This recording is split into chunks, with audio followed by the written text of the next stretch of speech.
Bonjour à tous, merci d'avoir été si nombreux à vous lever le vendredi matin. D'habitude, on fait plutôt salle vide, mais là, on est impressionné par le nombre des participants.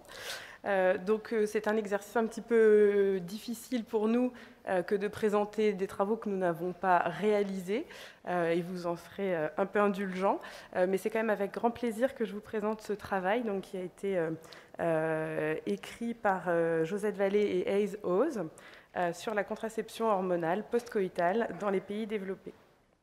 Je n'ai pas de conflit d'intérêts et je me suis inventé un petit conflit score que je trouve tout à fait approprié.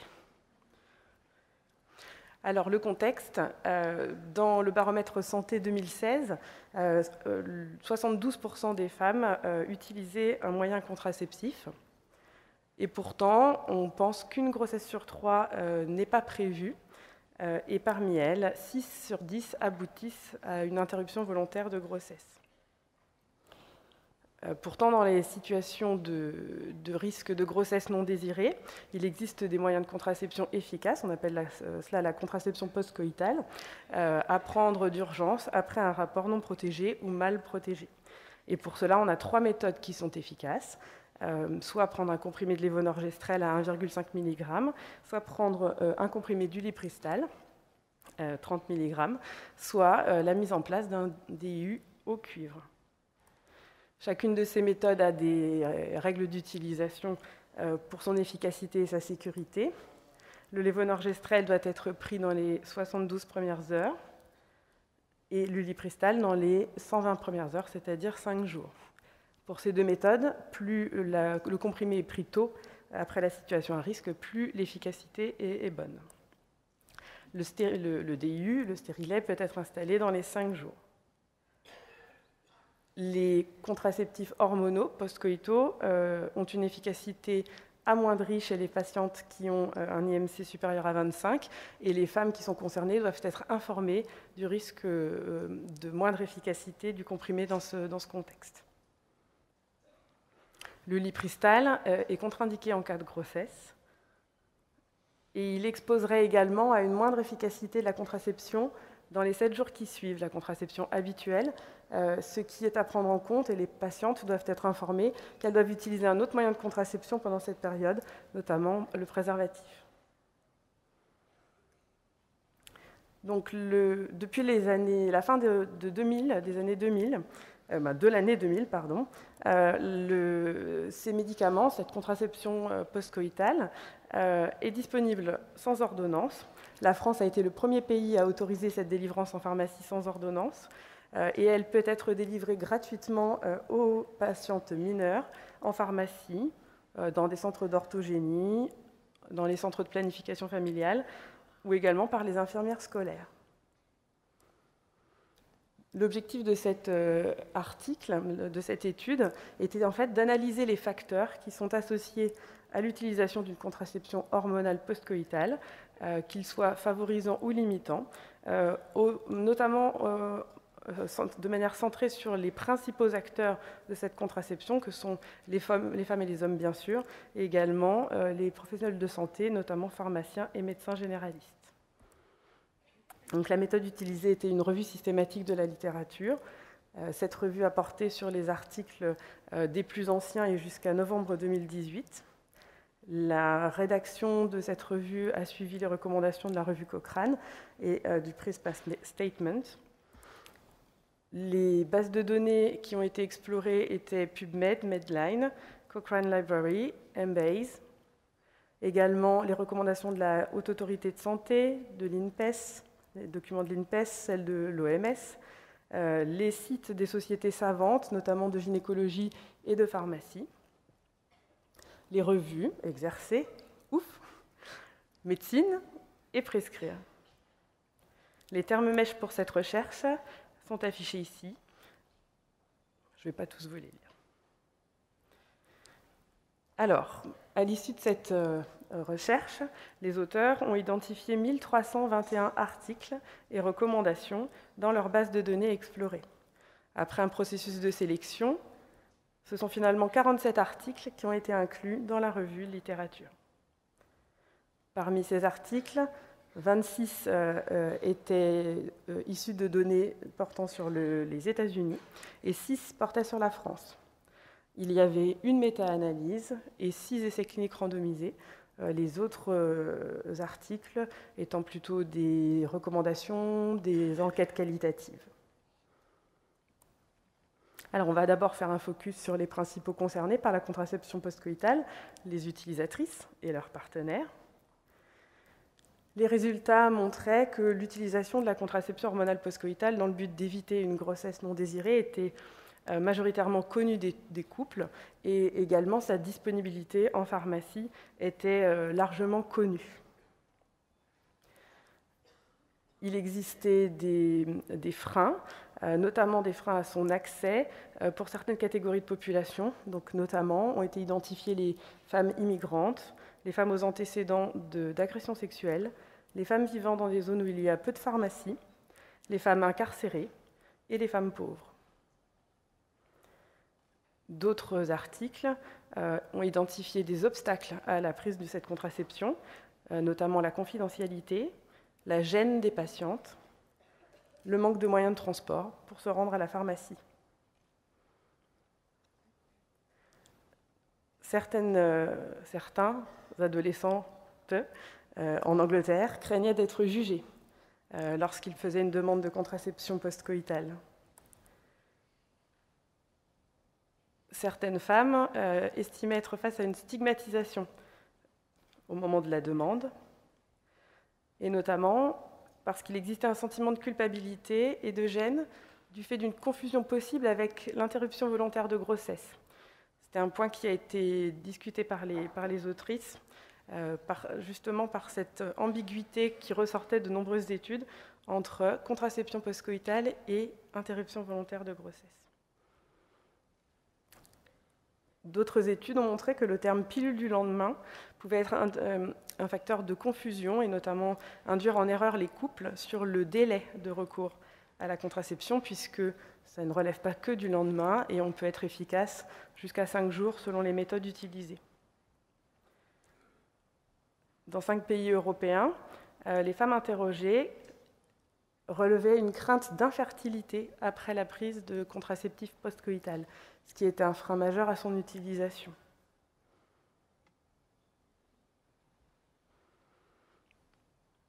Et en conséquence, certaines femmes affirmaient qu'une meilleure connaissance de la contraception hormonale postcoïtale et de son absence de son innocuité aurait facilité son utilisation. À propos des modalités de prescription, différentes études, dont notamment donc une revue de littérature qui donne un bon niveau de preuve à cette notion, n'ont pas confirmé qu'il existe un intérêt à la prescription de la contraception hormonale postcoïtale par avance, c'est-à-dire anticiper une ordonnance, par exemple, ou une délivrance qui permettent de mettre à disposition la contraception pour la femme ou pour le couple, alors qu'il n'y a pas encore eu de situation à risque. Et ce, dans le but de prévenir les grossesses non désirées, bien sûr. Pourtant, la fourniture anticipée de cette contraception postcoïtale permettait de réduire le délai entre le rapport sexuel non protégé et la prise du contraceptif. Et les études ne retrouvent pas de mise en péril de l'utilisation de la contraception au long cours dans les suites de cette prise, ni de prise de risque augmentée, notamment sur le risque sexuel.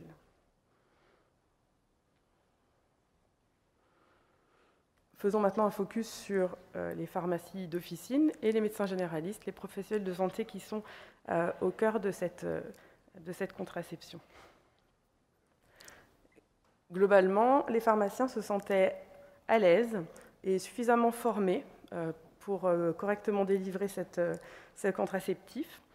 Pourtant, ils fournissaient peu d'informations sur la contraception après la prise de la contraception postcoïtale. Dans des études qui ont porté sur la France, certains pharmaciens demandaient la carte d'identité pour vérifier l'âge. Donc ça, c'est issu d'études avec des faux patients qui testaient des pharmacies. Et donc certains pharmaciens exigeaient également un paiement, alors que la contraception hormonale postcoïtale devrait être gratuite, et notamment pour les mineurs. Également, lorsque une femme fait une demande de contraception postcoïtale en pharmacie, le fait que ça se passe au comptoir, exposé à des problèmes de confidentialité évidents. Et ça participait bien sûr à la gêne que les patientes exprimaient dans d'autres études. Concernant les médecins généralistes, l'étude de Fécon montrait qu'au-delà d'une première prescription de contraception, les médecins généralistes délivraient peu d'informations au sujet de la contraception postcoïtale. Pardon, j'ai fait retour en arrière. Et globalement, les études montraient que pharmaciens comme médecins n'étaient finalement que rarement identifiés comme une barrière à l'accès à la contraception hormonale postcoïtale, malgré les limites qu'on vient de montrer.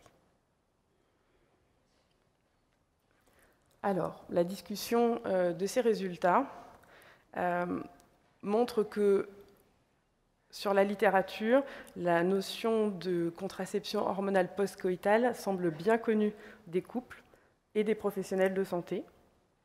Ce sont plutôt les mécanismes d'action qui sont moins bien connus, notamment cette assimilation à l'interruption volontaire de grossesse, alors même qu'un contraceptif postcoïtal n'agit pas du tout au stade de la grossesse, et que donc il n'y a pas du tout d'assimilation médicale possible, mais c'est une assimilation que font les patients. Également, cette peur des effets indésirables graves, comme une stérilité, est un frein majeur à son utilisation.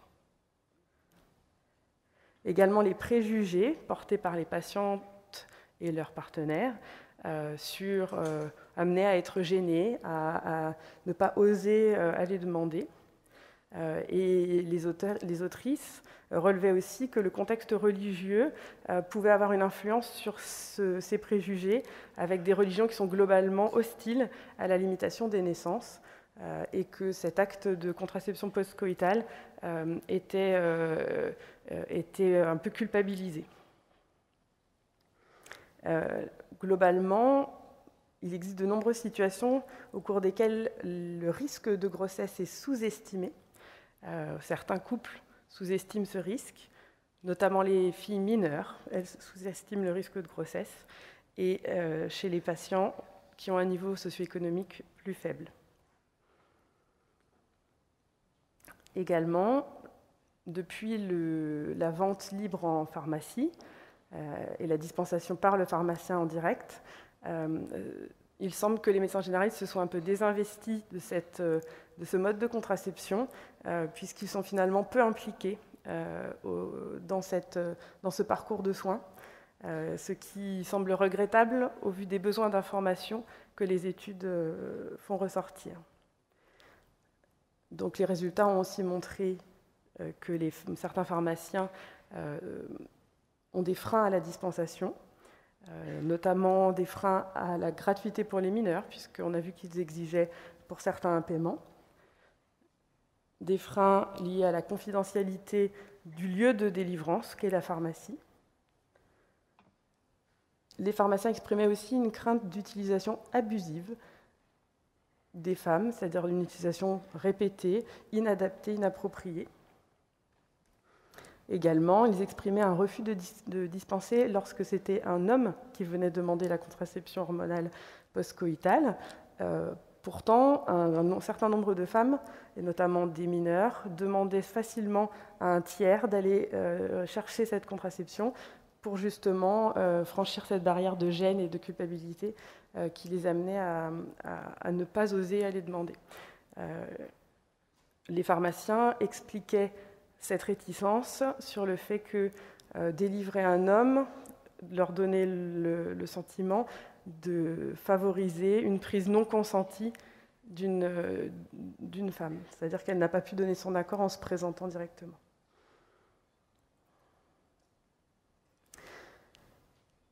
De ces recherches ressort aussi que le DIU au cuivre est nettement sous-utilisé. C'est une possibilité efficace qui est peu investie, notamment du fait d'un besoin de rendez-vous rapide auprès d'un professionnel qui permettrait la mise en place du DIU, que ce soit un généraliste, une sage-femme. Et les autrices proposaient la mise en place d'un réseau de réponse rapide à ces demandes urgentes, puisqu'il faut réagir en 5 jours pour justement permettre à tout professionnel d'orienter efficacement une femme qui aurait besoin de cette contraception post-coïtale, non hormonale. La discussion a également porté sur un point d'attention, c'est-à-dire ces patientes qui consultent après agression sexuelle. Il faut savoir que 5% de ces femmes auront une grossesse à l'issue de cette agression. Et les autrices proposaient, notamment à partir d'un article de l'INET paru en 2004, la mise en place systématique et immédiatement disponible dans les lieux de consultation où sont traitées ces victimes d'une contraception post-coïtale. Enfin, l'ensemble de cet article nous incite à lever les réticences à la fourniture anticipée de contraception hormonale post-coïtale, lever cette crainte de banalisation, de déresponsabilisation vis-à-vis de la contraception, puisque les études ne montrent absolument pas que l'utilisation et le recours à une contraception hormonale post-coïtale a un impact ultérieur sur la prise d'un contraceptif de longue durée, et donc de favoriser au contraire cette délivrance anticipée, puisqu'elle permet de raccourcir le délai de prise après un rapport à risque. Voilà pour les conclusions de cet article. Je vous remercie de votre attention. Bonjour, Anne Hersard de Lyon, j'ai 2 questions. La première, c'est une seule et demie. La première, c'est c'est celle de Marie aussi.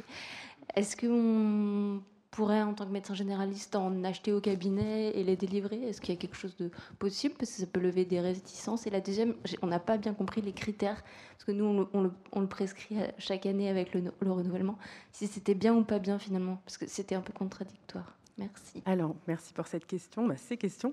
Alors, par rapport à la dispensation au cabinet du médecin généraliste, je pense qu'il existe des limites réglementaires à ce type de délivrance, même si ça peut être discuté en accord avec le pharmacien, notamment dans un exercice coordonné. Mais réglementairement, le médecin ne peut pas dispenser les médicaments. Il ne peut pas faire, sauf les pro-pharmaciens. En tout cas, peut-être que quelqu'un a des précisions plus fines que moi, parce que je ne suis pas experte de cette question.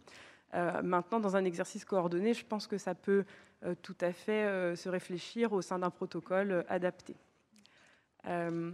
Pour la deuxième question, effectivement, en fait, les données de littérature sont un peu contradictoires, donc vous avez tout à fait bien relevé, c'est-à-dire que les études ne montrent pas un intérêt sur la réduction, notamment des IVG, qui sont finalement la conséquence finale des échecs de contraception post-coïtale ou de non-prise, d'une certaine manière, d'une contraception après un rapport à risque. Mais par contre, les études sont plutôt favorables au fait qu'il n'y a pas de conséquences négatives. Et donc, du coup, même si on n'a pas démontré un effet positif, on a au moins démontré que ça rapprochait le délai de prise, ce qui peut, au moins dans certains cas, améliorer la qualité de la réponse et donc de l'efficacité. Et en tout cas, il n'y a pas d'effet délétère. Donc, il n'y a pas de raison de se passer de ce petit bénéfice qui n'est certes pas encore démontré, mais qui, en tout cas, n'a pas d'effet délétère. Donc, il y a une ambiguïté, effectivement, dans les réponses, mais les autrices prenaient le parti plutôt d'aller vers une prescription anticipée. Bonjour, Manon, je suis interne à l'Université de Bordeaux. Je me demandais concernant la contraception type dispositif intra-utérin au cuivre, est-ce que la notion d'effet indésirable de type grossesse extra-utérine a été étudiée? Alors là, vous me posez une question piège, puisqu'en fait, l'article n'a traité que des contraceptions hormonales post-coïtales. Et donc, là où la place du DIU était discutée comme une alternative efficace et a priori sûr. Ça n'était pas du tout le sujet de la revue de littérature, ce qui fait qu'en fait, aucun article ne portait sur cette question spécifiquement. Après, peut-être, je sais qu'il y a dans la salle des gens très investis dans ces domaines. Peut-être que quelqu'un veut répondre s'il a la donnée. Quelqu'un qui ne dormirait pas. Désolée de ne pas avoir pu répondre précisément. Je crois qu'il est démontré que le risque de grossesse extra-utérine est le plus important en l'absence de contraception. Donc, la réponse est donc à négocier avec la patiente, une patiente avertie avec une décision partagée du risque semble être quelque chose d'assez optimal.